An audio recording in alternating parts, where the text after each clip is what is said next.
Some of the best news we've had in a long time. Bigger news than Scott Brown winning in Massachusetts. Financial Times of London. UN abandons climate change deadline. The timetable to reach a global deal to tackle climate change lay in tatters on Wednesday after the United Nations waived the first deadline of the process laid out by last month's fractious Copenhagen summit. So, see, they tried to say, even though nobody signed on, the U.S., England, and the EU say, we're still going to have countries sign on individually with arm twisting. We're going to go ahead and start raising the taxes to fund this new IMF World Bank run system that will categorize all the world's carbon footprints.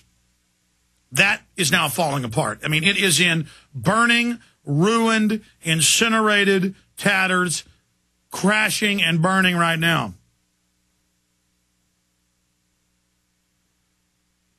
Jaap de Boer, the UN's senior climate change official, admitted the deadline had in effect been shelved.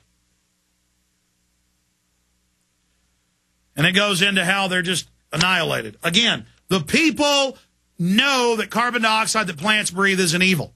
They know the government wants a new tax. They know the new government to be set up on a planetary scale is a private banking consortium. The problem is they just want open government power. We already have the same central banks running our countries. They just wanted a new, more intensified scam where they actually have the government power, not just through government have the power. So we've got to defeat that.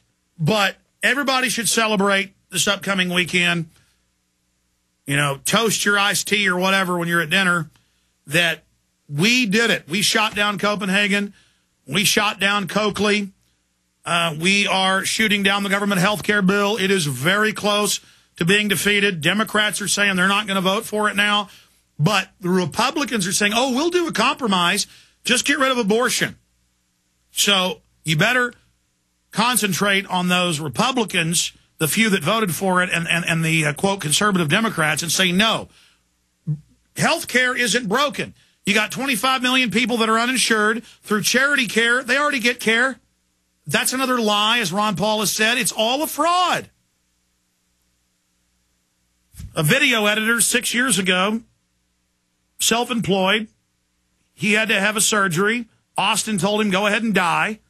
I told him, here's the real rules on charity care. And he ended up getting a $20-something thousand surgery, and everything got fixed for free. The illegal aliens all get it. They just don't want you knowing. That's a little goodie that's reserved to the illegal aliens. My dad does about 30% of his dental care charity.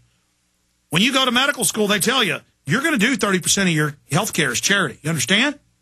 But see, doctors have had their own power taken away by HMOs, by healthcare companies who don't want that. They want to take it from taxpayers and do it. Little kids that need heart surgery don't go without it. It's all a lie. But it is the illegal aliens bankrupting our system. Because they come here, they have anchor babies, they get on 4 or 5 different welfare checks, their baby's a U.S. citizen, and it's over. And citizens get in trouble. If we do that, they should get in trouble, and that's one of the biggest issues. There was a bunch of other news I didn't get to. Retransmission starts now at a powerful first hour. Covered a lot of key news we haven't gotten to in this hour.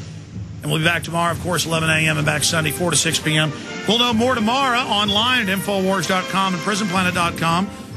Our sites are the #1 and #2, bigger than Glenn Beck, bigger than RushLimbaugh.com, alternative websites. But the enemy's really turning the heat up to take over our movement. Tell everybody you know about Infowars.com and the free podcast. Continue to get our stories out to everybody. The grassroots is in a struggle against the neocons to save the republic. They want to hijack us and slit our throats. Great job, crew.